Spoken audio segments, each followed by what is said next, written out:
new talk, like my old previous talks didn't really make sense to be given. So there's some places where this one seems to swirl around a little bit. I tried to get it in good order, but I hope you'll get the gist.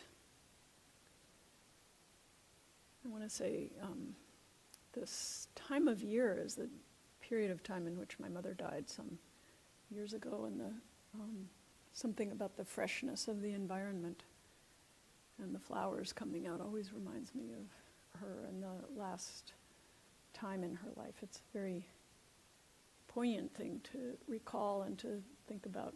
That's something in this talk also, like who we came from, where we came from, and the influences that we then take on later as deliberate choice in our life. Like, my mom gave me life and many strengths and virtues, and this meditation practice has given me so much joy and happiness and a different kind of family. Like even Pat, my old friend, we've spent so much time together.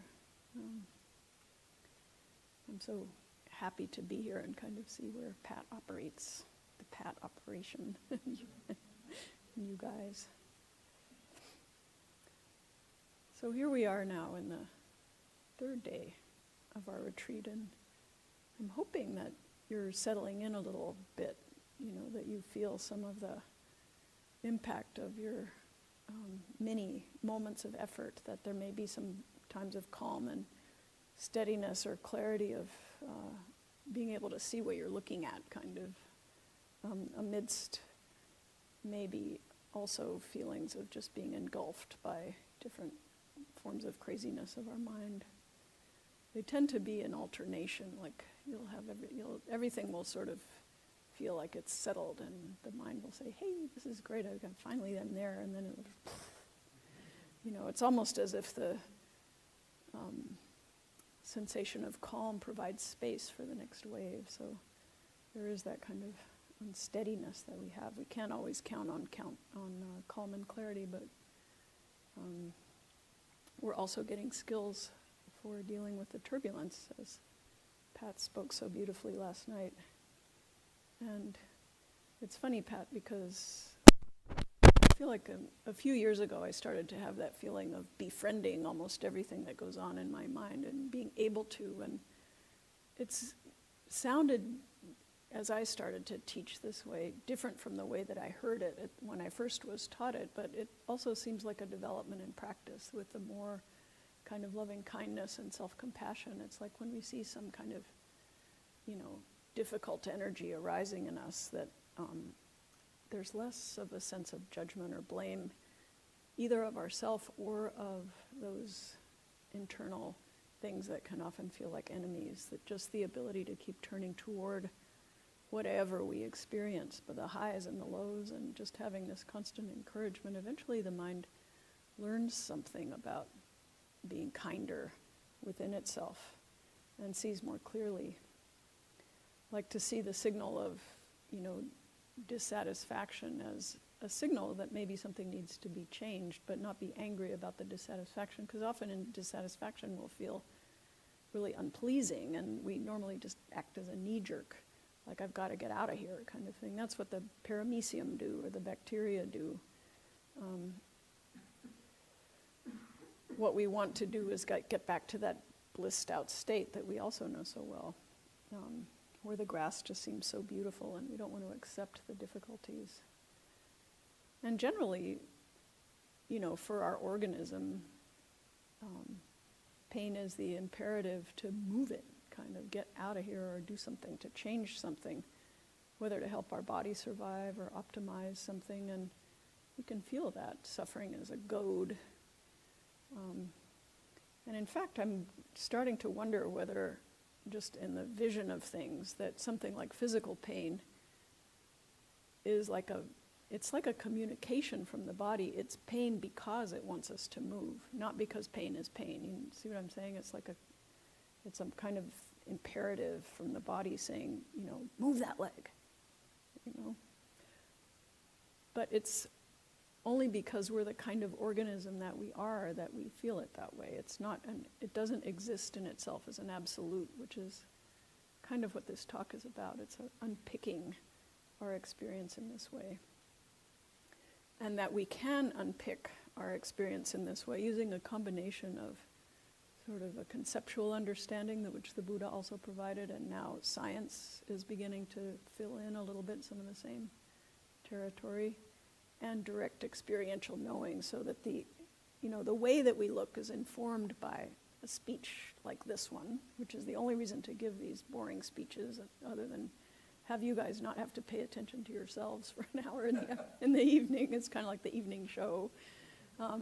But also to inform the way we look, so that when we're seeing this kind of way of seeing is a deconstruction for suffering. And that's what matters, is that we suffer. Like, it's not a philosophy that is grounded in anything else than that. So let's say my favorite experience of this retreat so far on a certain level is last night. The possum was eating the cat food. I've told several of you about this because I was so entertained by it. So it's over there and you can hear it crunching, kink, kink, kink, kink, and it's looking over its shoulder like, is anybody come get me and scare me? Like, because it's a wild animal. It knows that it's a prey or something, and maybe the cats even punish it. I wouldn't be surprised. So it's kind of looking and stuff, and I like sneak in and get my camera and take a bad picture of it because it's too dark, and then I just decide I'm going to watch it. So it finishes all the cat food, and then it starts looking around like, where's some more food? So this is desire, it's driven to seek more sustenance, just like us, what's for lunch, same thing. And then it starts walking towards me, and I'm standing really still, feeling really proud of myself. And it comes within about this close of my shoe, and then it goes, like, shit, and it jumps away, but not very far away, because it doesn't experience me as following it or anything like that, so it continues poking around, and then it goes away.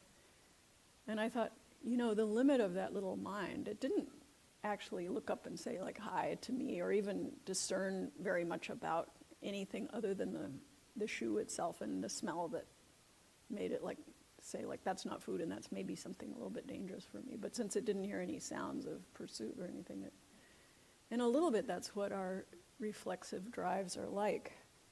And we feel that within our mind, like our body acts out, and our mind also acts out, trying to get away from unpleasant mental states and go toward pleasant mental states. So the mind and body are kind of the same in that way. Has anyone noticed not liking unpleasant and liking the pleasant? So this kind of immediate reactivity is survival-based, but it also gets excessive. And the other thing is that it obscures one of the really important kind of freedom-giving options of the human mind and the human heart. And one reason it's called a hindrance, a nivarana, or a kilesa or something, is because in a certain way, on some level, it seems like the right idea, but it may not be so productive for us. It twists us around and becomes counterproductive. So when we practice to look at the hindrances and through awareness and kindness start to soften our reactivity, it's not because we should be less angry, or it's not because of some puritanical imposition that maybe would be for the convenience of society to keep us docile or whatever it is. It's because it actually works better for us that we learn to unpack it. So although we start to see that our relative self is not as real as we make it up to be, there still is a kind of self-interest involved in this. And it's to not be completely dominated and colonized by things that cause us more suffering and not seeing clearly. I was going to bring a poem about a Vietnam veteran going back to Vietnam. I don't have the poem with me. It was a sort of prosy poem anyway, but he remembers himself as a younger person in his revisiting of Vietnam. He's named Ted Sexauer. And he goes to this village where he was before, and he remembers himself being a teenager and washing his hair in the well, and this old Vietnamese grandfather standing by and watching his younger self, and he said, well, now I realize I can remember how you were standing there, old man, and how you were really trying to keep the soap from going into your drinking water without getting shot, and his younger self hadn't seen clearly, had been so much encapsulated in their own wants and their own culture and stuff. But the old man's body posture was so distinct even in his memory that he says, oh, now I understand why you looked so nervous, why you looked the way you did. You were trying to be friendly, but also looking a little bit like you didn't want something to happen, and I can remember it even now. So there's a way that our mind is able to see when it's not obscured. It sees clearly with greater compassion and greater wisdom, greater insight. We have that ability. When we can begin to deconstruct some of the excessively automatic responses that keep us from seeing more deeply. And it's the same as training ourselves to deal with other human beings and other living forms of, expression from this, what you'd call it, the spiritual point of view, maybe. So we're training here in a special method to liberate ourselves more deeply. Like, we have the concept of all people are equal, but maybe, when we're sitting in a restaurant surrounded by people who don't look like us, we feel uncomfortable. And how do we move through those kind of internally conditioned reactions and responses?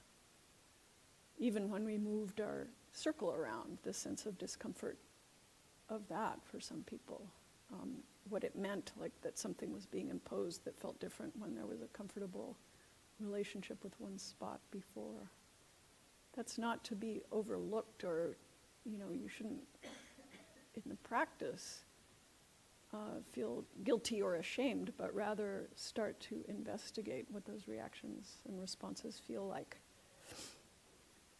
Sayadaw U Pandita, one of the greatest teachers of my career as a learner, very stern, apparently on the outside, very kind on the inside, said, you really have to see and feel the characteristics of the actual experience before the liberating intuitions will come into your process.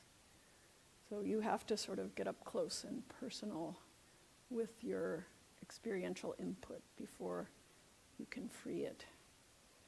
Or as Jack Kornfield would often quote when teaching me in my younger days, you must be present to win.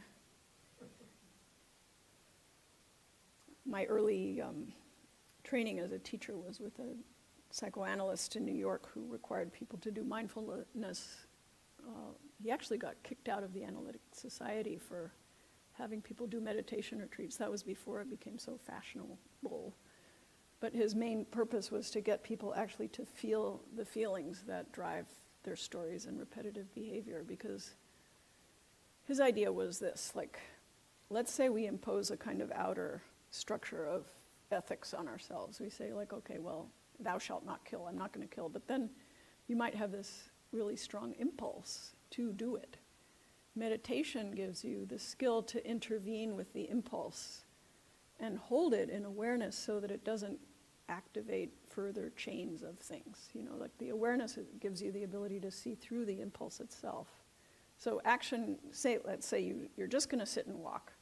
Then you start seeing all the resentments and, whatever it is, that why am I sitting in here and stuff like that. And then with awareness, the mindfulness allows you to dissolve the mental reactivity. It's almost as if the mindfulness replaces the reaction with your feelings. Then the mind doesn't act out on itself anymore. So the stories stop being fueled in quite the same way. So it's pretty amazing that we can do this with our attention, to just watch an impulse come and go, and then choose whether we're going to follow it or not. Watch it arise and pass away. I don't know how many times I've wished I could go shopping in that Dharma shop, like, I'm even thinking of asking them to open it up, but on the last day so that we can all go shopping in there. But when I then come back to the experience, as Pat said yesterday, of just the foot and just the grass, and feel the oneness, then there's nothing missing that I would need to shop for. You look in that Dharma shop and there's all kinds of stuff for your practice, but the stuff of the practice is here. And the stuff of the practice is not just sitting and walking, it's actually seeing that a completely experienced moment where you're one with your experience is more satisfying than sex. take that on faith. But it's more satisfying than shopping and then loading down your suitcase with a bunch of extra stuff that you actually don't need. You know. So this internal, dharma, or the way things are, is actually just watching how our self-experiencer works when it wants to reach out for something that it doesn't have, including like states of mind or other experiences, and what that does to us. Like, the feeling is that I'll be happy when I have that other experience. And as I said in the last talk, the same psychoanalyst said, what you're suffering from is the desire for the other experience, not the lack of the other experience, from that craving. And we don't see that unless we're looking closely. Otherwise, we'll just think that everything is in the past and the future for us. Like, we're conditioned by the way our mind works. So it is an ethics of compassion. Like, it's a high goal in a certain way to make your whole mind and heart field ethical and compassionate, to transform the field of consciousness in this way, not to be dominated by irritation, anxiety, greed, jealousy, judgment, and the sense of separation. So that African-American novelist James Baldwin said, "My rage against humanity is actually disappointment. I think of us as essentially moral and caring, yet we constantly behave other than that."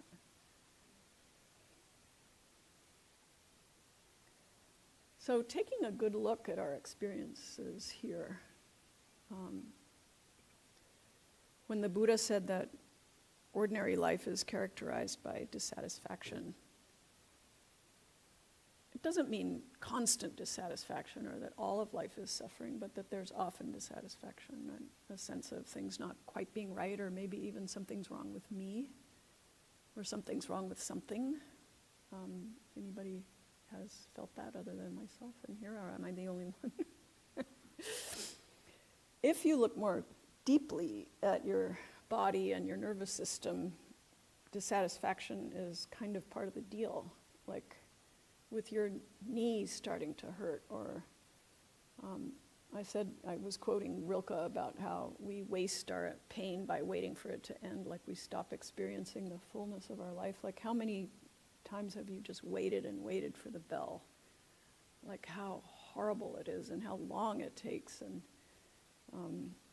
the dissatisfaction of that. And often in retreat, someone will say there's 1 minute till the end, and all of a sudden you're like, wow, okay, that's great. And it's the mind that's creating that duration of eternal hell when the bell hasn't rung yet.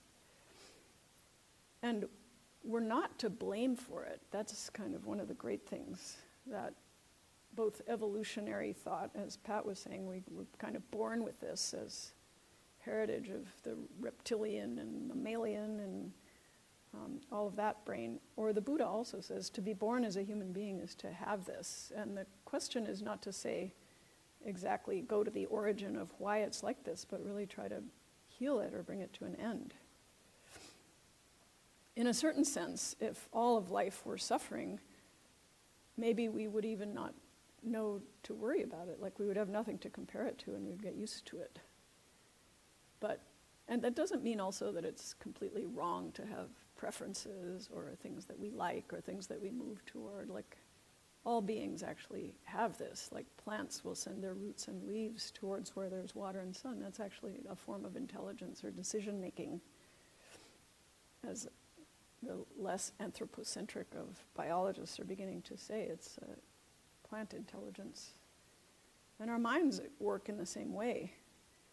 But the other thing that is available to human beings is that we have the capacity to transcend our, what you might call our, most problematic of impulses. We have the ability to make a choice. And this transcendent capacity, up until now, has mostly been pointed to by religion, and is now beginning to be of interest to science, like how the mind can free itself from itself. As some Lodro Rinsler said, it's your doctor who's now telling you to be mindful, not just some loony, hairy hippie or something like it used to be. But to some degree, artists have always known this capacity of human freedom, or it's been there. But it's often thought of as being like the province of a very special person, not necessarily something an ordinary person can train to know. Here's the Spanish poet Miguel Hernández, who died very young, imprisoned by the fascists for fighting against things. He starved to death. They did some mock executions to him and stuff like that, and he wrote this poem called Before Hatred. Before hatred, I'm a kiss, a shadow with a shadow. I'm a breath with all creation. Goes on a little bit. No, there's no prison for me. They cannot tie me down. This world of chains is small and outside of me. Who can lock up my smile? Who can wow in my voice? I am free. Feel me that I'm free. Only through this love that I have.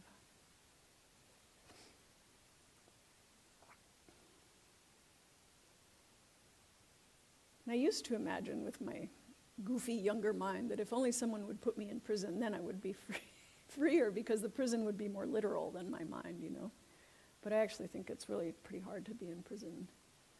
But that's kind of a classic, that there are people who find a lot of freedom in that very extreme state when they could be feeling really sorry for themselves. I spoke with one Burmese woman doctor in Boston who said that she was freer than her jailer. And the jailer eventually came to her to learn meditation because that's the freedom that she had. We can see that minds that are not free and the path of reactivity and rage as a response to sense of suffering and isolation is fueling the politics all over the world at this time. Creating the sense that certain kinds of human beings are other for us in order to solidify our sense of self, in order to feel okay when actually we're all one species, all one earth, and that this sense of division is actually more dangerous than protective at this point of our life. Thich Nhat Hanh writes a lot of beautiful things in this book called Love Letter to the Earth. Each species has its own language, yet as our mother, you can understand us all. Dear mother, you are present in every cell of my body. I promise to keep this awareness alive.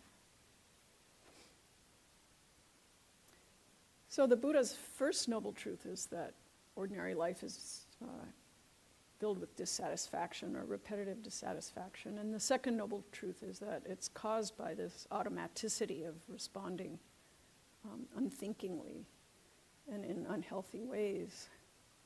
That craving, resentment, division, not seeing clearly, not seeing kindly. And I'd like to invite you to look and see if any time when our self is helplessly caught in a pattern like that, if there's a stronger sense of like the ego self, when there's more wanting and anger in our mind, just to check it out. But our mind can learn how to be healthier and happier and even really happy in this world through how we relate to our experience, through mindfulness and seeing clearly. It's possible to reduce our perfectionism, as the Mindfulness magazine suggests in its current issue, like certain techniques, so that you can sort of see your perfectionism and then see what is and work with, sort of the gap between what we wish for and expect from ourselves and others and what's actually there, and make some choices that are a little bit smarter rather than just buying into the automatic perfectionism. That's kind of a, what would be called a regular level mind training that could bring a great deal of satisfaction to our life.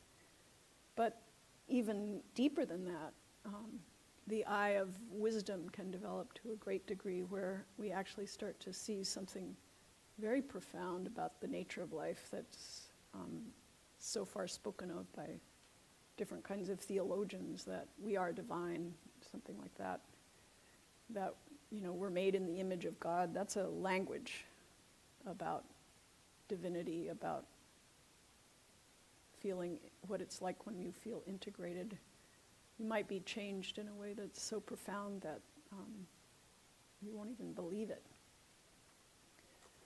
And some of the moments of mind and body coming together in retreat are like winks and little hints of what this could be like. Not exactly like this eternal high, but something more subtle like contentment or okayness, seeing through oneself more and more. And they don't talk about it too much in the scriptures because the Buddha didn't want to put it out there to become another desire or to put it as a fixated state, because it actually feels slightly different for each person and is closer than we imagine. It's not something forward or ahead of us, and he didn't want it to become reified as a goal.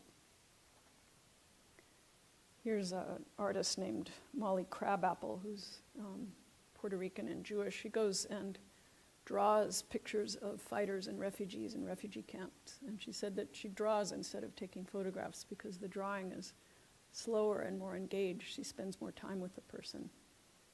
She talks about herself saying, "Jaggedness goads you on. I didn't have an easy path to making the life that I wanted for myself. But I think the parts of you that are a bit broken are also the parts of you that are most interesting in a lot of ways. They're the part that give you the motivation to keep creating and fighting. That chip on your shoulder can become a diamond, you know."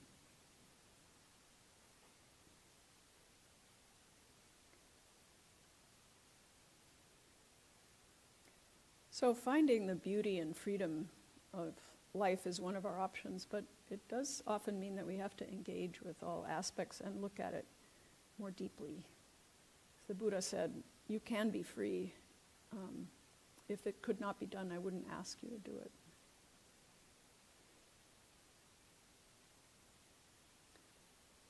So, how far am I in this talk? Yeah, about a little bit halfway. So we started the retreat by looking at the body, the skin, the flesh, and the bones, and then the mineral and liquid and warmth and coolness kind of energy and the air in the body, like going through the scan that way for feeling that, just noticing that it's covered with skin and putting our attention there. Those are not new meditations, but they're very much in accordance with what we would call like real objective reality about, you know, what we are as a being. The other secret agenda in those two meditations is that if you look at the skin and the flesh and the bones objectively, you'll say these are organic things. They have their own way of life. You know, like we won't be able to control, we don't have to, our ego doesn't have to cause the heart to beat or the lungs to breathe. It can't stop the skin from getting wrinkly. It didn't make the bones be the way that they are. So in the Buddha's time, this was taught as an antidote to craving, to really expecting something of our body that it can't be, and also to admire it for the beauty that it is in its actual nature. Noticing the mineral or earth-like nature and the components of the body as being part of this world that we share with everyone is an antidote to anger, it's said, or to the strong sense of self that can arise when we feel separate from others.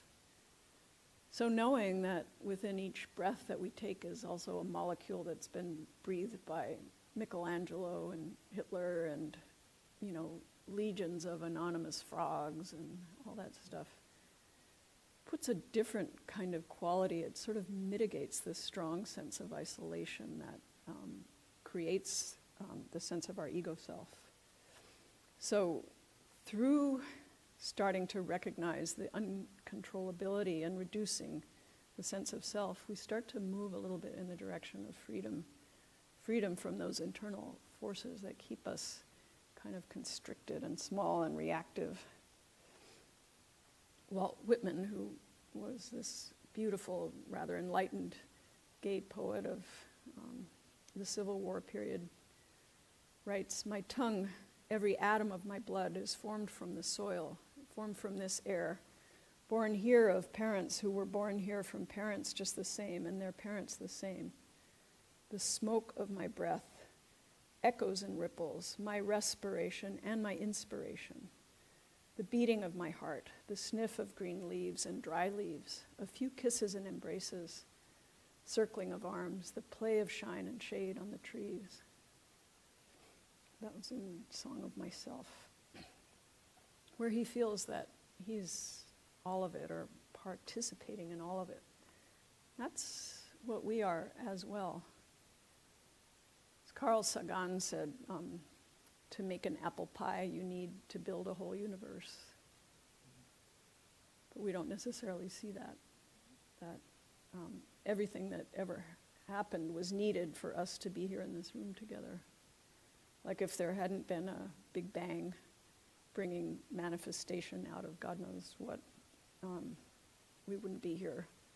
If the earth hadn't evolved, if the amphibians hadn't crawled out of the water, if your parents hadn't met, God knows what brought us all together here. Even for my thought of the non-existent brownies at lunch that I was wishing they would have, and they don't even have, that is a contingent on the Big Bang. So next time you're sort of affected by worry or afflicted, think the Big Bang was necessary for me to be worrying right now. The Buddha said to his son, if you put salt into a glass of water or into the Ganges River, the effect will be very different. You put the same teaspoonful of salt into the small idea of yourself or this vaster picture, there's a different sense of it. When they asked the Dalai Lama what he thought about the Big Bang, he said, which one? This idea of vast cycles of time are part of our consensus worldview now. I mean, it's considered to be the truth of what actually happened. And ourselves as just occupying this very tiny moment. It's really very strange. The chance of encountering these teachings. In the Buddhist cosmology, they say it's like a blind turtle that is going through all the oceans of the world. The chance for it to stick its head up through one life preserver that's floating also in the oceans of the world is the chance for us to be here together. How much causality is needed for this.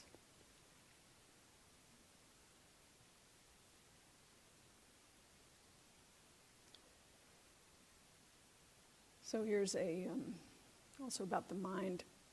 We used to think the hard part of the question, how can I be happy, had to do with nailing down the definition of happiness.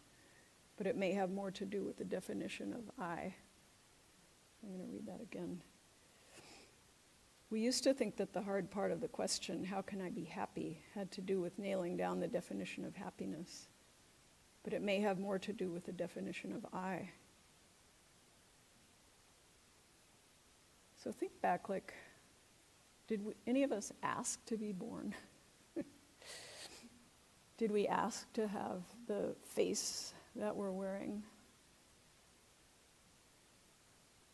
Did we ask to have a sense of self defended by this insane little ego mind? Did we ask to be hard on ourselves?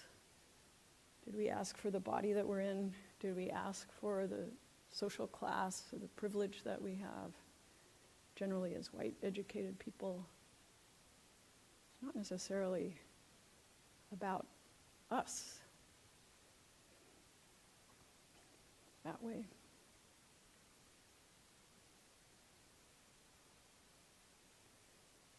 So biologically, they say that our brain is geared to be in a constant state of wanting something, whether it's the hypothalamus or whatever it is. It's kind of this state of not exactly knowing what we want, but wanting something that maybe it fuels a lot of creativity and stuff of the human race, but it also may fuel an afternoon like one that we might have on retreat where you're just walking around thinking what the fuck am I doing this for?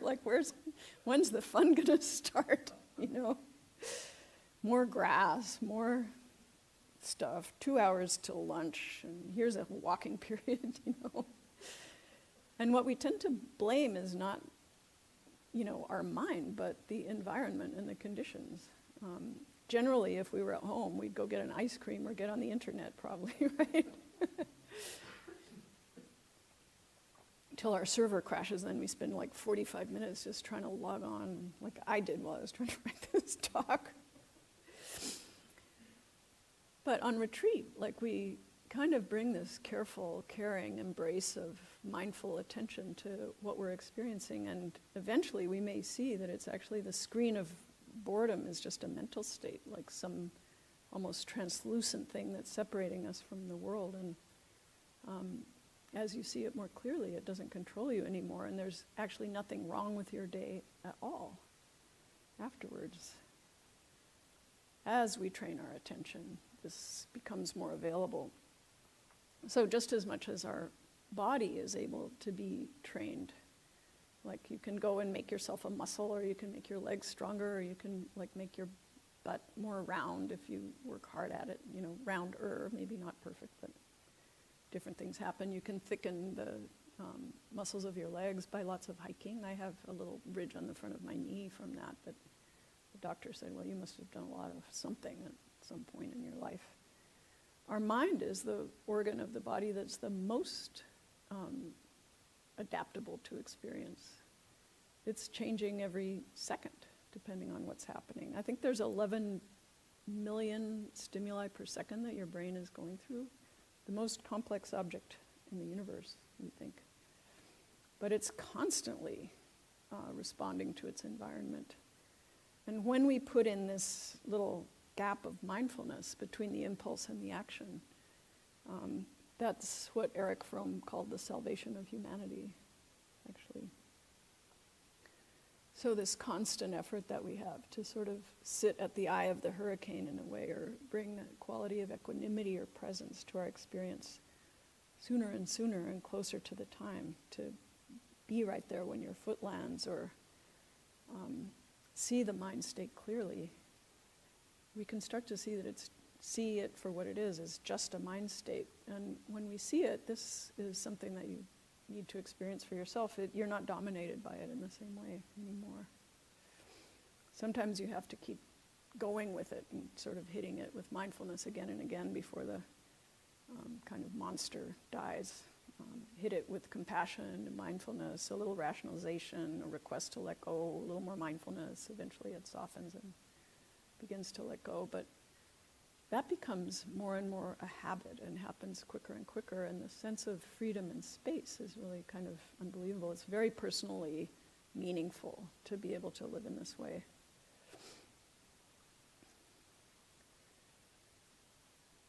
So just a little bit more, we looked at the body to see that it was not self and not in our control, and it was composed of many things. And then I made the suggestion that also your mental state is part of all of the conditions, that it doesn't have to be made out of minerals or water or energy to also be viewed as not myself. So in the Buddha's time, they were talking about this all the time. That was kind of their business. So asking themselves questions about what are we really? So obviously in some way we know that our self is not the mineral part of our bone, or we're not made out of metal, and we're not made out of wood, and we're not really, completely reducible to our flesh. We sort of know that. We are and we're not. We're somewhere in between. The mind makes almost too much of a division. So in the Buddha's time, he said, friends, if physical sensations in any form were to disappear completely, but in the absence of any body sensation, would it be possible to have a mind completely free of a body and say, this is my real self? It's kind of the brain in the vat question. So they contemplated, and they said, well, actually, no, I wouldn't be myself if I didn't have a body. I wouldn't have any sense of self if I didn't have a body. So then the view that sensation may not be myself, but it's not that my permanent self is also feeling sensation, or my permanent self is not feeling a mental phenomenon. That's not proper, he says. The meditator doesn't consider physical sensation as a self, and doesn't cling to physical body as a self or the mind as a self either. Because the mind can't be a self, since it depends on the body to some degree, right? Like you couldn't have a mind without a body, so you can't have a self that's only a mind, that's only in your mind. So just to run through a little bit of proof of why your mind is not your fault, is not to blame. Let's say we just look at it on the face of it and you start trying to focus on something. What's the first thing that you notice? You can't stay there, right? You say like, I'm going to pay attention to my breath for this whole sitting. And then pretty soon you're like, nah, I don't want to pay attention to my breath anymore. Let me pay attention to sensations, or let me try to count my breaths, or let me do something different. Let me go to awareness. I'll do that. Okay, what's that all about? Who changed the channel? Why am I planning my, 61st birthday party and deciding not even to have one when I'm sitting in this room thinking that I'm going to be mindful of my breath? Or did you really plan to think about sex for 4 hours? And is thinking about sex actually about despair and loneliness? Or what is actually going on here? How could our mind be a self when the first thing it shows us is that it's completely disobedient and wild? It's not under control of a self, so it doesn't have that kind of integrity. So here's another science thing. Within each brain are many different selves continually popping in and out of existence, bargaining with, deceiving, and plotting against one another. That's a new scientific understanding. So they say things like, one part of ourself tricks another part of ourself by not keeping cookies in the house. Or one very sad poem that I read recently about suicide was saying, I didn't think to hide the bullets. That's actually sort of plotting against the self. They've shown that film on YouTube of little kids delaying gratification. I don't know if you've seen those things with the marshmallow where they can have 2 if they don't eat the one that they're left with for, I don't know how long is it, like a few minutes. And they hide under the table so they don't see it, And some of them, they take it and they lick it and they put it back, But just having a little bit kind of is it's almost like a strategy of how to be with ourselves. Or being a kid when you want to pretend to be someone else. Like I used to go under the table, when you're a little kid and say I'm a dog, Mommy. Or I'm Mighty Mouse, Mrs. Wheeler, what would you like me to do for you today? That kind of stuff. To be different kinds of virtual selves is part of one of the things that people find entertaining. We can experience being very violent without actually being violent by just going to certain of those movies, the Transformer movies and stuff. Or what about the person in us who says, I don't want to drink, and then seems like, unless it's a special occasion, and then maybe it is a special occasion, anytime, that kind of thing. They say that in this kind of study that one of the reasons people don't save for old age is because they think of themselves as another person, like that, that old person, I don't want to be that person. So I won't take care of them. But if someone told you, for example, that we're going to ring the wake-up bell at 3 o'clock in the morning tomorrow, you would still think, it's close enough in time that you still think it's me, that isn't going to want to get up then. So our different senses of self coalesce in very contradictory ways many times. They're all a different kind of construction based on different inputs of thought and feeling and memory and the present moment. And there's a lot about that in the Buddhist teaching that is not worth going into in this.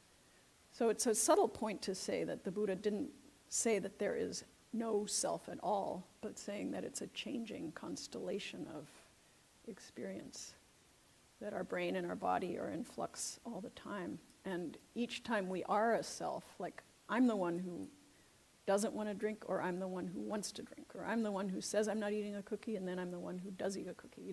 It's really funny how absolutely we believe in it each time. And each time getting reborn as someone who's separate not only from like life, but from the other senses of myself that I previously had.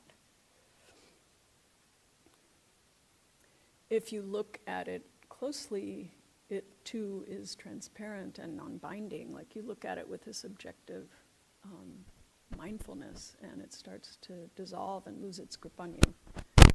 So that we're here to use this concentrated mind to actually see our process and see what we're looking at. When we're in our ego drama or when we're outside of it, like things are always the same. Like whether we're caught up in a bubble of thought or not caught in a bubble of thought, we're still a changing circumstance. I told this woman in Tucson who was making, she's married to a boot maker there, and she's African American and he's white, and they are actually endangered in the neighborhood that they live in by this love that they have. So he carries a gun. He's a very funny person. He carries his pistol with the handle facing forward. Arizona's really, so he can reach it. And he has a big thing saying like, gun control means right aim, or something like that. I think you guys see that in Virginia more than I'm used to in Massachusetts.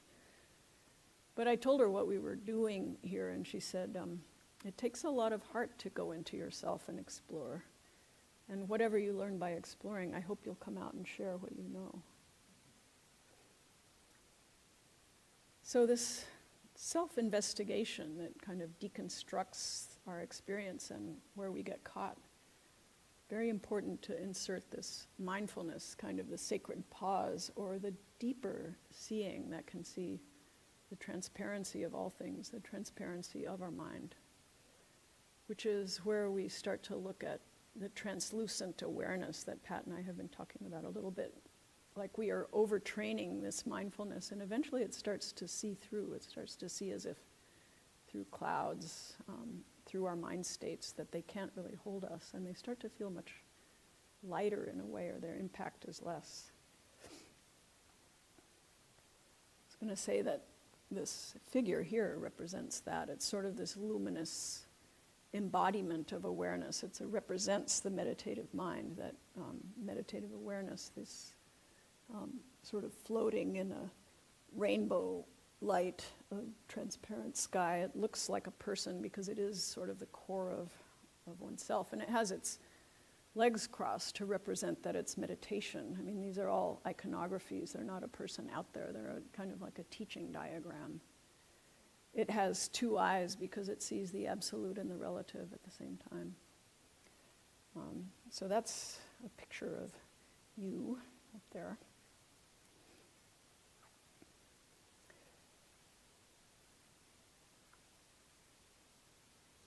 The goddess Kuan Yin, who's here, is often depicted as crying. And the question is, why does she cry? It's because there's so much suffering and it's not necessary. So it may be that we can affect a change in our world through mindful awareness and the integrated lifestyle that comes with it. Like that we can bring benefit and a kind of ethical activity as we leave here. But what's critical in this is to also be able to find the place of rest and deconstructing our own reactivity. That way we can understand and come from a very much more compassionate place when we see people who are stuck. We can just actually start to externally see how their minds are working and not come from a place of blame and separation and judgment, not creating more hate, even as we try to deconstruct the hatred that we find. So I'll conclude with a quotation from one of my Tibetan Dzogchen teachers, Nyosho Khenpo, which it sort of shows that meditation is really the same in all the traditions. He says, "You're all going to get old. Your children will stop paying attention to you. Your parents won't be there for you at the time.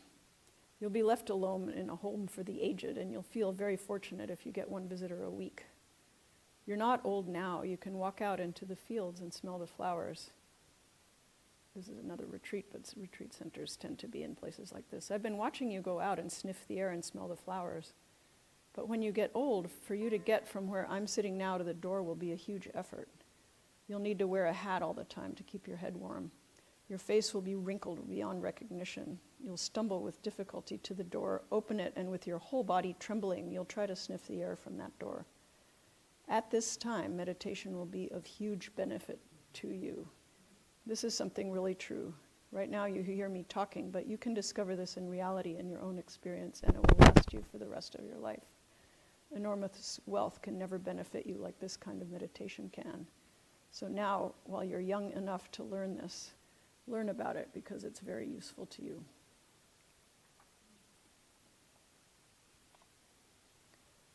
So that's the thing, to find the pure nature of our unbound mind and heart, right within this very bound up mind and heart. So when we see its nature, we're no longer bound. We either insert that sacred pause between the impulse and the action, and we start to see very deeply the nature of the impulse itself, so that even as the impulse arises, we're not dominated by it, we're just interested. This is something very available to us, and I hope that you all understand what it means, if not now, at least by the end of the meditation retreat that we have here. That you also enjoy those beautiful moments of clarity that come about through concentration and the wonderful support of the grass and the flowers and the buildings and the Sangha and each other's hearts here.